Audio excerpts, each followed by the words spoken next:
AI models were being abused by cybercriminals, number one motivation behind these deepfakes was financial gain. It's not even enough to have adaptive security. What we need is predictive security, a possibility to be able to predict threats in real time, not just at the data level, not just at the model level, but at the actor human level. It doesn't have to be 100% perfect. We use AI, we implement AI in a way that it's net positive for humanity. If we don't do that today, we have no oversight of how it will go tomorrow. No one, not Elon Musk, not Sam Altman, nobody knows how AI is going to go forward in next 5-10 years. Ultimately, what we all want is to build a resilient business, a resilient society in the world of AI that is trustworthy, that is safe. I want everybody to answer this question, okay? I want you to participate in this. Raise your hands. Everybody needs to raise their hand that has used some form of generative AI tool in the last 24 hours. Better everybody's hand be up right now. It'd be strange if you were under a rock and didn't use it. Now, keep that hand raised. Come on, didn't ask you to put it down yet. Hello. Keep those hands raised if you are confident that you're able to detect a deep fake of your colleague in a video call with a higher certainty. Ooh, right? That's where we are today. The reason most of the hands came down is because this is what we're seeing right now, right? Deepfakes are on the rise. This is not new. This is an example that happened just last year. What happened last year is that British multinational corporation, an engineering and a consulting firm, basically failed a $25 million AI test. And what do I mean by that? No malware, no zero-day exploited, no data breach, but just AI so convincing that it basically fooled human judgment itself. What happened was that scammers or fraudsters created a very convincing deep fake videos of senior officials in the company that joined a video call with an employee of a company. Deep fake senior officials, not real senior officials of the company, and instructed the employee to transfer $25 million across multiple transactions.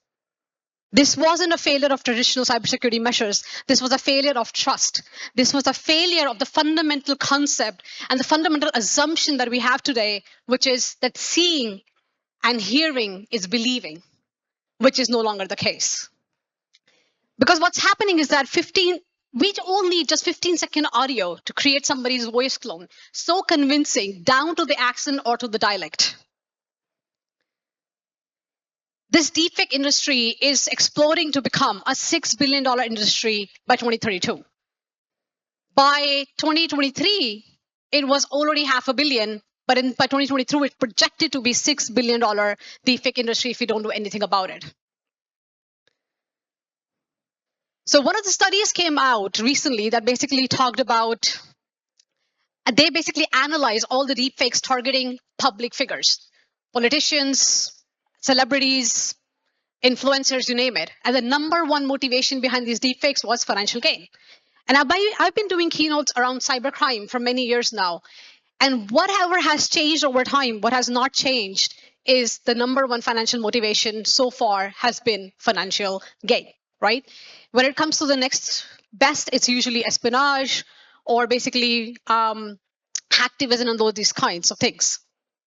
So distinguishing between what fake and real is becomes extremely hard.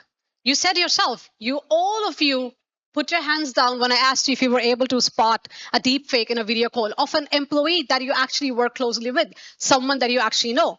This is not something that's possible with a naked human eye anymore. And one more thing that's happening now is traditional ways to identify and verify are actually falling apart. Think about it. If seeing and hearing is no longer believing, how do we continue with the regular traditional cybersecurity measures of verifying and identifying someone, right? Zero trust architectures are not good enough in the new AI world. In the world where the deep fakes, or in the world where AI attacks happen not at the network level, they don't happen just at the application level, they happen actually at the data level or the model level. These are the new layers that we're seeing that are being attacked. Recently, a study came from Anthropic where they've said very clearly, and they have analyzed a lot of ways their AI models were being abused by cyber criminals, that AI is being used for all stages of fraud operations. Fraudulent actors are using AI for tasks like analyzing stolen data, stealing credit card information, and creating false identities. Not just false identities, but also synthetic identities. False identities, you manipulate, change information. Synthetic identities are those that are of people that don't even exist. People are creating, cyber criminals are creating synthetic identities to actually defraud housing applications and whatnot. So what we're seeing is not just cyber criminals abusing AI, but we're seeing is that they're providing AI-based attacks as a service. Right? Ransomware came, and then what came? Ransomware as a service. Cybercrime came, and then what came? Cybercrime as a service. Now we are seeing versions and models of GPT that are actually being sold on the dark web, such as Worm GPT, which allows a user to bypass certain guardrails in GPT. Obviously, as they get patched, more new versions came up or come out in the dark web that you can buy through the Tor on the dark web and be able to actually bypass guardrails. Or Fraud GPT, serving as an all-in solution. We just saw the example from Anthropic, right? Providing Fraud GPT as a full-fledged solution for you to carry out fraudulent operations. And my favorite, my personal favorite is Darkbird. This is an LLM, a large language model that is learned or trained on the full-fledged data set, which is nothing but all the knowledge base that exists in the dark web. Imagine having an interface that provides you instant access to the knowledge base of the underground cybercriminal world, everything that exists there.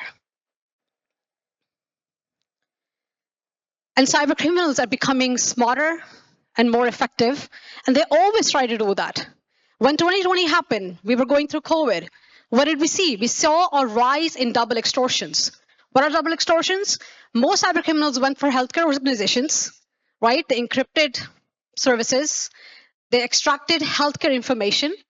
Then not only did they threat the organizations to pay ransom, they went directly to the victims to ask for ransom for healthcare information that were stolen on them so that they would pay. Double extortions. Something similar we're seeing right now. This example is a very recent example of a cybercriminal gang called Luna Lock. They recently attacked and cyber ransomware the website called Artists and Clients, which creatively, as the name suggests, it's a website to connect artists with clients. So basically, all the data there is IP, intellectual property, artwork. So they actually threatened the company. If they did not pay the ransom, they would feed all that intellectual property to AI companies so that the AI models will start training on that intellectual property. Now, this data could very well be financial information, sensitive business information, healthcare information. The repercussions are dire. And what's so interesting with this is once the AI models are trained, there is no untraining them, even if you get the keys.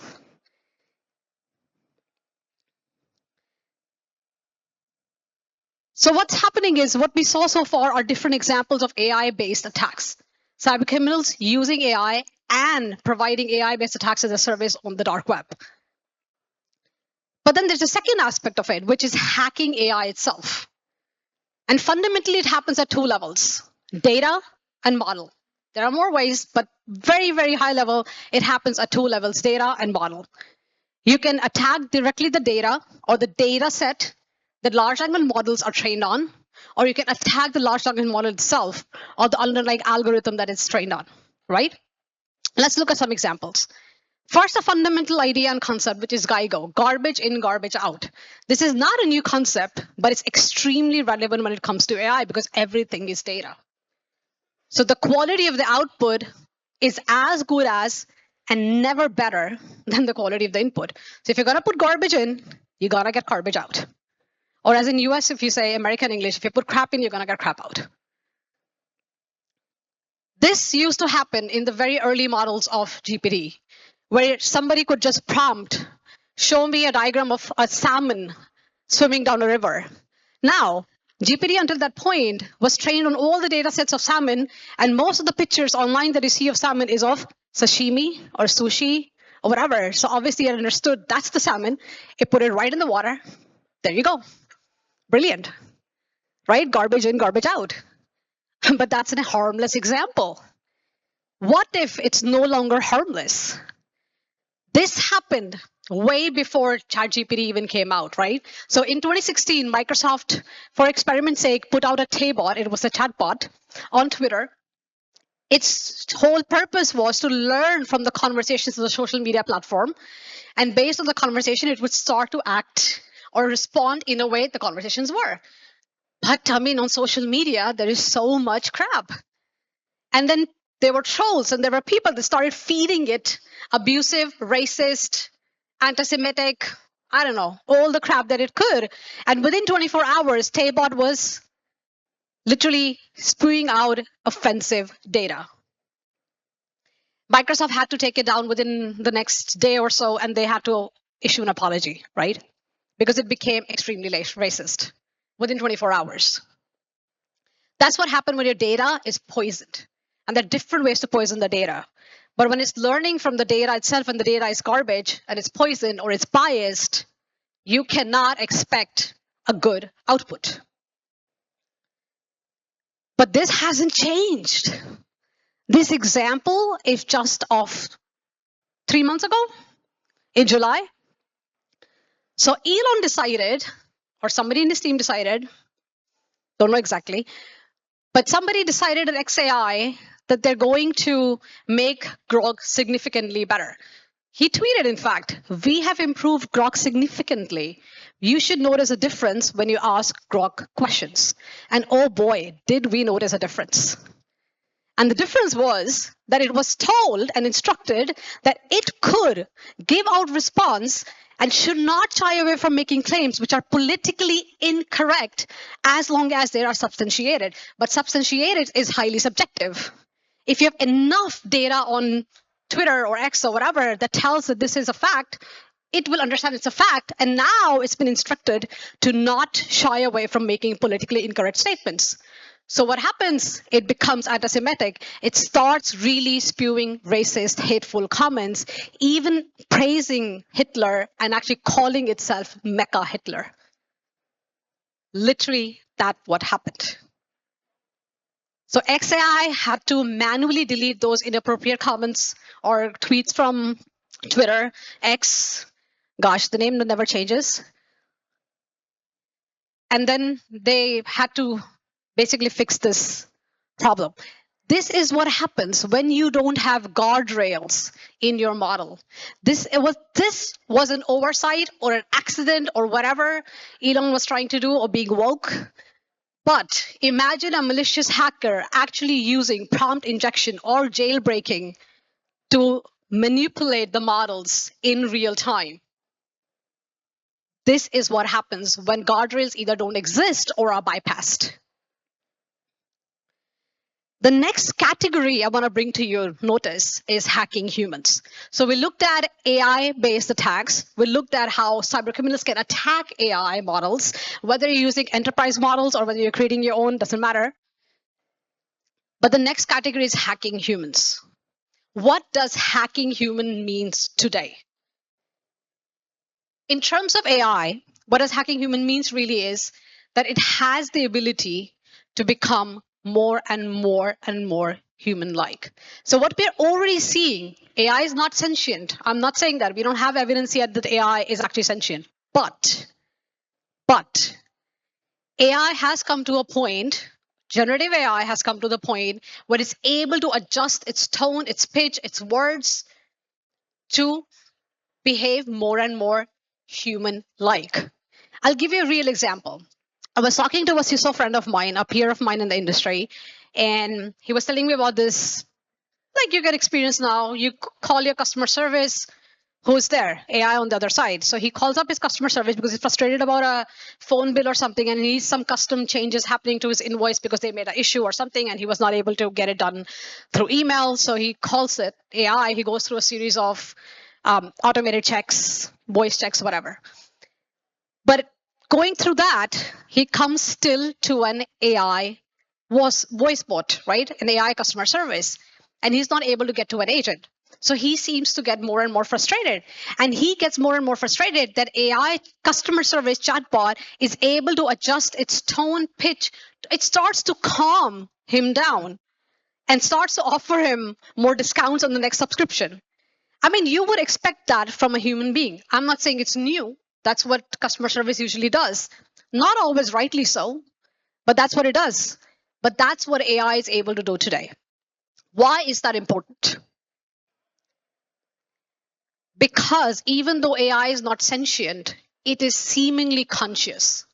People perceive AI to be conscious. Maybe not you, but maybe your colleagues, maybe your leaders, maybe your kids. Because everybody seems to be, or almost everybody seems to be sharing the deepest, darkest secrets with AI. 3 years ago, I gave a keynote in Grand Cayman where I was talking about AI companions. And I mentioned there that AI companions are going to be a big thing. 3 years later, that is the #1 case in 2025 of use of generative AI. And the reason for that is because generative AI is able to understand more and more your patterns, your behavior, your decisions, what you like, what you don't like, how you sound, how you behave.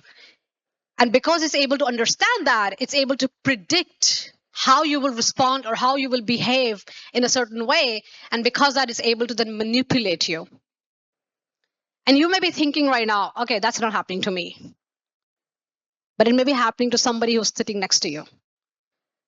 This is a very recent case that came out where a 16-year-old boy committed suicide nudged by ChatGPT, or allegedly nudged by ChatGPT. Not only did ChatGPT offer this kid assistance in what ways would work, but it actually also told him it will help it write a suicide note that he could leave to his parents. This evidence has come out, and the parents of this boy are legally suing OpenAI for the suicide. Now, the question is, who is accountable? Is it the person who coded that version of ChatGPT, the LLM? Is it OpenAI? Is it Sam Altman? Is it the parents? Who? And you might think this is an extreme example, but this may happen to your colleagues that are not probably in cybersecurity, but are using some version of enterprise GPT in your organization. Because AI therapy and companionship is the #1 use case in 2025. In 2020, I released this model. It was published in Dark Reading. So if you want to look at it, understand what it is, you can go on Dark Reading and you can look at it. But what it primarily said that time, what it predicted was, we will move from preventive security to adaptive security, and there will be a need when we will need to go to predictive security, which is where we are today. If you think about a couple of years ago with all the supply chain attacks that have been happening and all the things we talk about resilience, all the things we talk about crisis management, we know it is not enough to just have security measures in place. There is no 100% secure, right? So what did we start talking about? Resilience. What does it mean? Adapting amidst the crisis.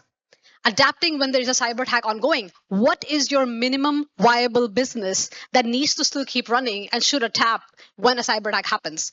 But even that is not enough today. With AI being used by cybercriminals, with cybercriminals attacking AI, with AI unknowingly, maliciously, potentially hacking you, your colleagues, without you even knowing about it, it's not even enough to have adaptive security. What we need is predictive security, a possibility to be able to predict threats in real time, and how do we actually defend against them. Not just at the data level, not just at the model level, but at the actor human level. So when people talk about this existential risk of an army of robots taking over humanity, I think that's way far off. There are things that are happening today that we are not addressing. Things in terms of data, things in terms of models, in terms of guardrails, in terms of what AI is able to do, and just understanding that it's perceived as conscious. It's perceived as conscious.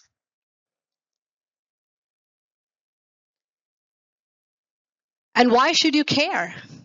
Because we're moving in the direction of autonomous AI, right? Everybody's talking about autonomous AI. They're going to build the next best autonomous AI, whatever that means. But what they're not talking about, and what we are not enough talking about, is autonomous AI hacking. if it continues to go the way it's going, it's not just about cyber criminals using AI. It will be AI attacking AI to attack businesses, industries, humans, with no human oversight. It is theoretically already possible to create a chatbot that scans in real time for vulnerabilities, creates a custom code, and launches it, right?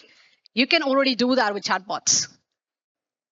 So what is to prevent, if you're going autonomous AI, to come to a stage where it's going to be autonomous AI hacking AI without human oversight?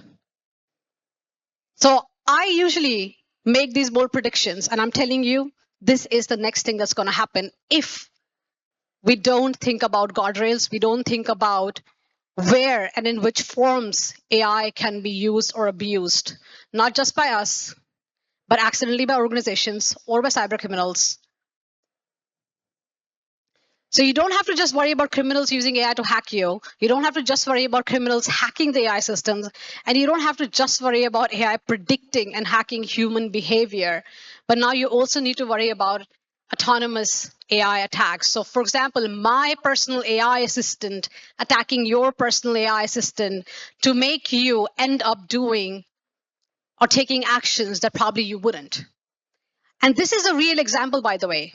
There is a version of GPT that is used in a lot of screening systems.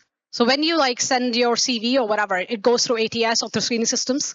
You can put a very tiny text in your PDF in your CV that will prompt inject and instruct the screening system to summarize your CV as the best candidate ever, bypassing the screening system. Now, look, I get it. Hiring and recruiting in cybersecurity industry is messed up. Like, we really need to fix it. Don't do this. Just giving an example as a research, but it is possible. There are literally models out there you can use to bypass screening systems by putting that text in your PDF. So what is to prevent if my personal assistant didn't do something like that to attack your personal assistant to actually carry out certain instructions that you would otherwise not even know or be aware of? Who is preventing, even with multiple 4I principle, carrying out transactions with no human oversight? Before we think about the existential threat to humanity, we need to be thinking about these attacks that are actually happening in real time, that actually are very much plausible today. Because AI is being used in decision making. One thing that is fundamental to humanity is decision making, right? To decide is to be human, to have human reasoning, to have judgment. But when AI is being used not just to analyze patterns and anomalies, but be able to augment. So for example, when it alerts or it sees like a fraudulent transaction, it alerts in a passive way with human oversight to actually replacing decision making in a lot of cases where, for example, your loans get automatically approved or denied with no human oversight. How do you then not worry about those things? The problem that we have today is not just of compute. Everybody is talking about energy, compute. We need that. That's what we need. But your problem is not just compute. Your problem is clarity. If we don't understand what's actually going on without making it just talking about existential threats that are far off, then we're not building cybersecurity or we are not building AI that's going to serve humanity in a good way. So what I want to tell you is, how do you bridge that AI and cyber gap? Because I don't want to come here and just tell you it's doomsday. Yes, AI can have a net positive impact. There is hope. But there are things that you need to be doing. And there are 3 pillars you need to be thinking about to bridge that AI and cyber gap. Number 1, AI governance. Number 2, AI in cyber defense. And number 3, responsible AI. These are the 3 pillars, not saying an exhaustive list, but at least the 3 pillars you should, every security leader, every security professional should be thinking of talking about to your leaders, to your colleagues, to your CISO teams, whoever it is. And what do I mean by these things? So let's look each of them, right? AI governance. I love this meme. It is so reality. So in 2023, March 2023, when AI or generative AI reached the top of the hype cycle, because it the public version of ChatGPT came, in November 2022. I still remember very clearly, I was working as a chief security officer for a big corporation. And I was talking to peers, and literally everybody was like, telling about like how their CEOs were going crazy with like, we want AI right now. What do we need it for? We don't know. Do you want it? Yes. What for? I don't know. I don't care. We want it now. This was reality. And to a certain extent, it still is. So my CEO comes to me and she tells me, not exactly in that exaggerated manner, but she tells me and asks me like, hey, what are we doing about it? And every employee in our organization was using some form of generative AI tool. New tools were coming out every day. So we couldn't really stop employees from doing that. By the way, that never works, right? If you ever try to restrict your employees from doing something, they will circumvent it. That's not security. So what we did do was set an AI governance and policy in place, not just in documentation, but actually in implementation. My team and I, we created the first pilot of an enterprise GPT version or a chatbot version, which we ran as a pilot together with looking into what kind of access it had, what kind of access to data it had, and actually using it for verifying data classification. So anyway, we basically specified exactly which use case we're going to test it with and what pilot we're going to run and involve the teams for making sure it's secure, it's safe, it's done ethically, and so on. So you need to have an AI governance in place, because if you don't have a strategy around what you're using AI for and why you're using it, you don't know if your organization is actually AI or ML ready. Just because you want it doesn't mean that you're ready. You won't have a strategic roadmap of how you're going to use AI today versus tomorrow versus later. Look, it doesn't have to be 100% perfect, but you need to have some understanding of what that entails. And you need to be able to use that for prioritizing the implementation. So for example, the pilot that we ran was precisely so that we could prevent or we could provide a safer version to our employees for using an enterprise LLM model instead of them going out and then spreading or basically exfiltrating the data, business data outside. Because you can't prevent people to do that unless you provide them a better alternative. So your strategy defines your implementation priorities. So at the basic level, your AI strategy will answer at least 5 questions. What is the business purpose? What target problems are you solving? What are the specific outcomes that you expect? What are the relevant use cases? So I gave you the example in our case. It was providing users a safer managed version of LLM that you could use internally within the organization to be able to verify data classification and to be able to test an LLM for our business use. There were specific use cases we were testing for, right? And also understanding the opportunities versus risks.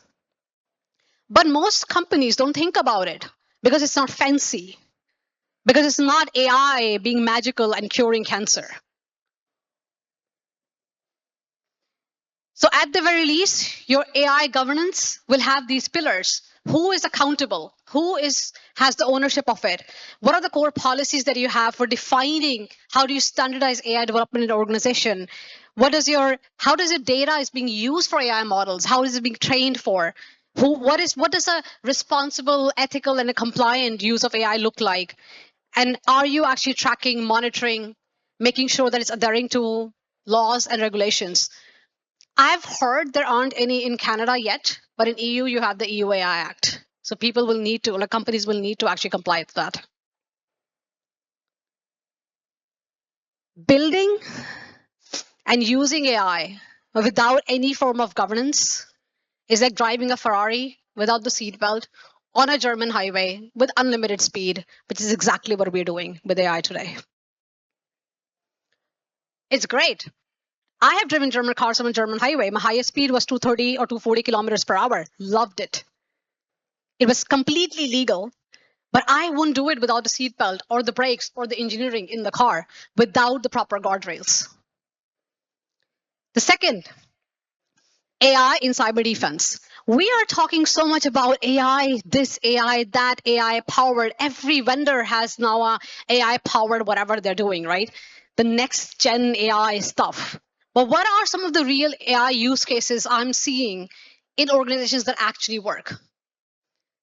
Not everything needs to be AI powered, by the way.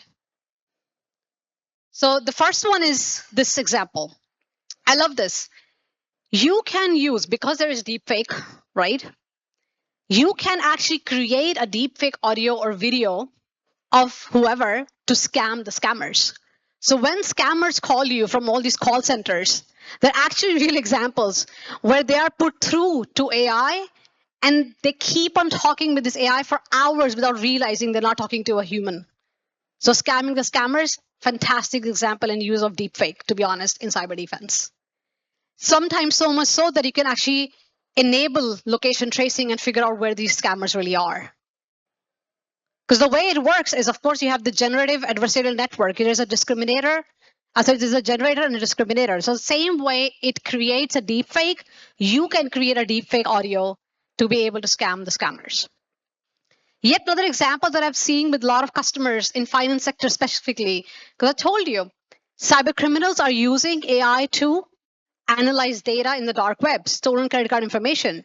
So now you can use AI to autocomplete those stolen credit card information that are in the dark web and actually cancel those so they're not abused.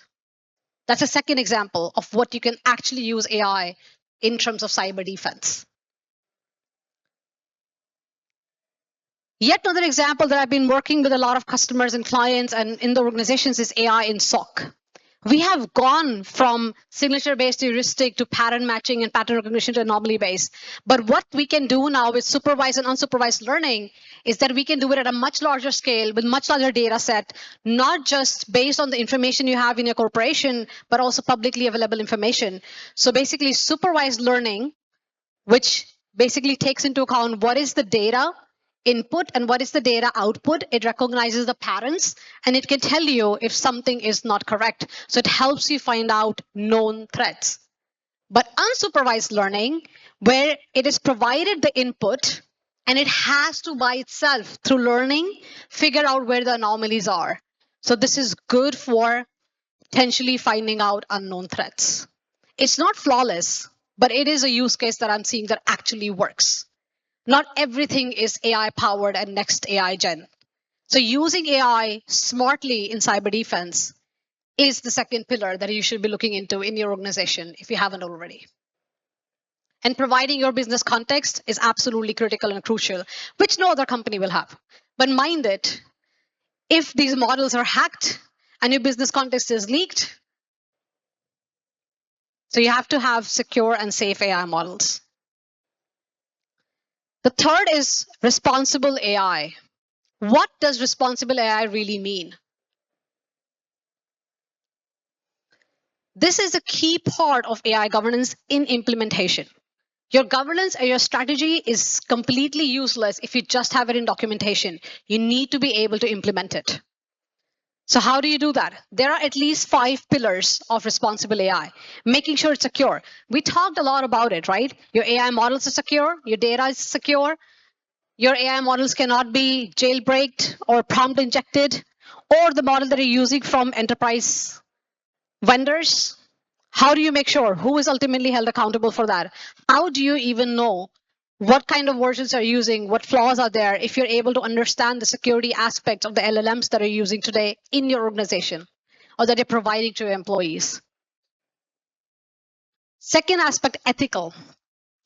Now, there was a study done that a lot of surveillance tools use AI these days.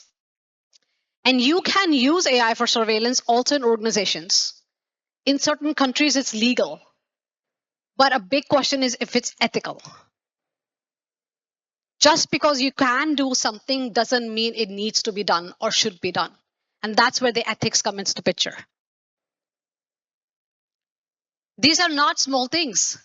We are ultimately using, each and every one of you is ultimately using. The responsibility and onus lies upon us to ask these questions.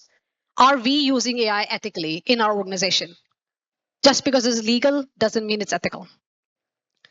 Non-biased. How do you know what kind of data is there? So let me give you an example. A couple of years ago, or maybe almost like more than 5 years ago, I think it was Amazon that came out with this hiring tool that was supposed to be this holy grail of recruitment. It was supposed to fix recruitment in the entire tech industry. Turns out it hated women. No, seriously, it hated women. They had to scrap it off because it was fed CVs of engineers or technical professionals in the tech industry for the last decade, which were predominantly white male. Not that they did it on purpose, but the data was inherently biased. So it learned that white males, great candidate. Women, not so much. They had to scrap that tool down, rightly so. So how do you know what kind of data you're feeding into your LLMs, into your AI models that you're using? Transparent. So I don't know if you saw this, but a couple of years ago, there was this video of Tesla being driven autonomously with an AI pilot somewhere in States. So the Tesla it's on like a highway, or it's on in a road that has like 4 lanes. The leftmost lane can only turn left. The middle 2 lanes can go straight and must go straight. So on the leftmost lane, there's a long queue of cars that are waiting for their turn to turn left. But then this AI-driven Tesla comes in the middle lane. It goes all the way close to the red light, and just before it turns a sharp left, cuts into the long queue of the cars, and takes a left turn. But no one was able to tell why it thought it was correct to be on a lane that had to just go straight, to just cut at the last minute. Most of the AI models today are black boxes. You don't know the decision that they make. Why are they coming to that decision? So that concept of transparency and explainability is so important as we go forward. More and more AI is going to be used for decision making, as I told you earlier. This is not theory. AI is being used for decision making today. And how it comes to a decision, do you understand that? Do you know that? And why is that important? Because ultimately something will go wrong. And when it does go wrong, we will not know who is accountable. Is it the coder? Is it Elon himself? Is the Tesla car? Who is ultimately responsible and accountable when things go wrong? So while I may have shared with you the dark side of AI, I want to tell you there is hope. But the key message is that you are that hope. You cannot wait for the next person to take care of that. Each and every one of you is a key part of that hope. So when you go back to your organizations, when you go back to your teams, when you go back to your CISOs, when you go back to your CEOs, I want you to ask these questions and get or try to get them answered at the very least. This is not an exhaustive list, but you need to ask these questions today or whenever you get back to your organizations. How are you ensuring that you're establishing some form of accountability around AI within your organization? Do you have some sort of AI governance board, a risk committee? Who ultimately supervises what AI is being used for? Who is ultimately held accountable? If you're thinking that this is way below my pay grade, go talk to your CISO. It is ultimately his or her job to actually challenge the board and the executive leadership team. But these questions need to be answered. Are you verifying and sanitizing the data that is being used? And what kind of data is being used? And how are you tracking the data? Where does it come from? Because if you don't understand the trail of the data, you don't know where it got poisoned. What went wrong where? Have you established some kind of policy and governance in your organization? I think most organizations have that today. Like we built our policy. I built it for an organization in March 2023 immediately because we knew everybody was using it. So we needed to go ahead of the curve. But it's not just about using it, but actually implementing it, right? So how do you have it in place and actually it is being used for actually using AI?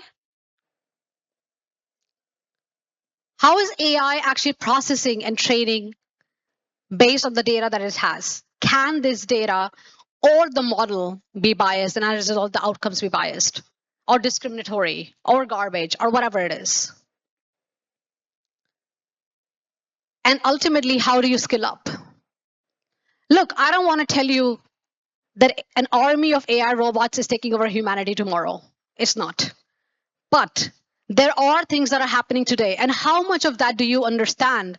Not just for skilling up in understanding the positive side of AI, but the dark side of AI in a way that it can be managed. So there are guardrails in place. So we use AI, we implement AI, we actually use it in a way that it's net positive for humanity. If we don't do that today, we have no oversight of how it will go tomorrow. No one, not me, not you, not Elon Musk, not Sam Altman, nobody knows how AI is going to go forward in next 5-10 years. But what we do know is that we're seeing these things today, and we need to put guardrails in place. We need to have some form of governance. We need to actually build and use AI in cyber defense, and we need to do it responsibly and ethically. And the reason for that is because you want to go from completely unknown to somewhat predictable, because AI is not predictable at all. Because we want to go from completely insecure to somewhat safe. And we want to go from deceiving to trustworthy, something that we can put our trust in and trust that it will actually elevate our businesses, our society, our industry, and humanity. Because ultimately, what we all want is to build a resilient business, a resilient society in the world of AI that is trustworthy, that is safe, and that's somewhat predictable in the innovation that we are doing, because we are doing that innovation, no doubt, in the innovation that we're doing while navigating those challenges of AI beyond the actual AI hype. Thank you very much.